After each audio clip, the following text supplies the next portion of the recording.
préférence, un état d'âme, une circonstance, un corps à corps. Oui, parce qu'on file en Inde à présent pour parler d'un homme qui fait couler beaucoup d'encre en ce moment et qui affiche justement sa différence. Ce n'est pas n'importe qui, puisqu'il s'agit d'un prince héritier d'une famille des plus anciennes familles nobles du pays. Oui, tout à fait. Il s'agit donc du prince Manvedra Singh Gohil, donc, qui a révélé donc, son homosexualité il y a maintenant une petite dizaine d'années. Et ça a été le premier prince indien donc, à l'avoir fait, ce qui évidemment lui a valu quelques représailles, rejeté par la société indienne, oui, rejeté par la famille royale elle-même, déshéritée même. Mais ça ne l'a pas du tout empêché de continuer à militer même pour la cause homosexuelle. Déshérité, mais fortuné quand même. Oui, parce qu'entre-temps, son père est revenu, évidemment, parce que c'est quand même son fils. Hein. C'est quand même un prince très courageux. Pourquoi ? Parce qu'il faut savoir qu'en Inde, l'homosexualité est un sujet tabou. Pire encore, c'est considéré comme un crime. Et forcément, tous les médias du monde entier se sont emparés de cette histoire donc, à l'époque. Il a fait énormément de télévision. Il y a un documentaire qui lui a été consacré sur la BBC.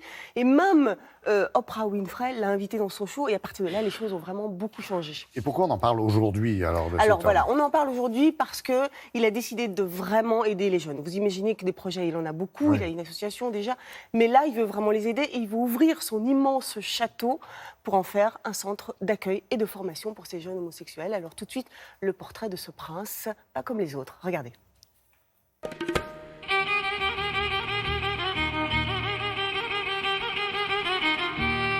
Le prince Manvedra Singh Gohil est un prince du Rajasthan, un état très conservateur, qui a une cinquantaine d'années aujourd'hui, qui s'est marié dans les années 90, mais qui n'a pas consommé son mariage puisqu'il s'est aperçu qu'il était homosexuel.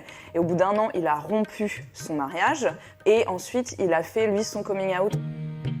I had the courage to come out and tell the world that, yes, I'm homosexual and I'm proud of it.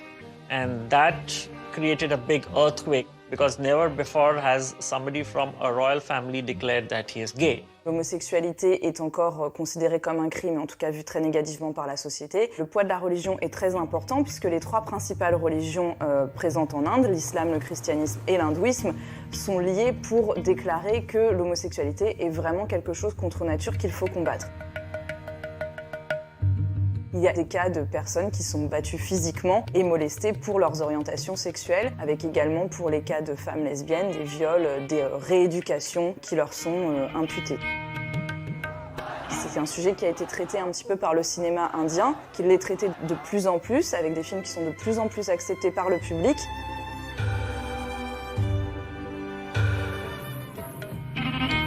Quand on déclare son homosexualité, on est souvent obligé de quitter sa famille avec pertes et fracas et sans aucune ressource économique. Le prince Singh Gohil, grâce à son patrimoine économique et encore à sa notoriété, se sert de ses attributs pour protéger les homosexuels qui ont dû quitter leur famille. C'est-à-dire que pour éviter à ces jeunes homosexuels de se retrouver du coup à la rue et sans abri, sans ressources, le prince Gohil les accueille chez lui ou dans des structures qu'il a créées.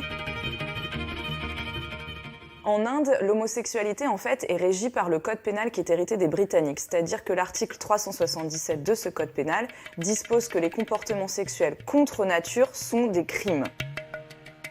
Petit à petit, les portes s'ouvrent puisqu'aujourd'hui, en janvier 2018, les autorités indiennes réfléchissent à déclarer anticonstitutionnelle la disposition du code pénal qui fait de l'homosexualité un crime.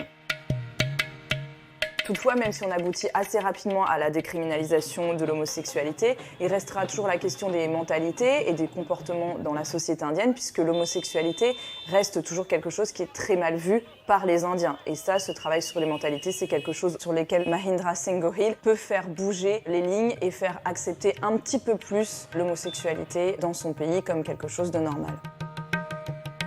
My mission in my life is to someday create free gay India. Oui, alors ce qui est vraiment très important, c'est que petit à petit, l'idée fait son chemin en Inde, fort heureusement, puisque la Cour suprême a réfléchi à l'article 377 pour la dépénalisation de l'homosexualité. Ça, c'est vraiment un moment historique en Inde. Affaire à suivre, Laurent. Merci beaucoup, Marie.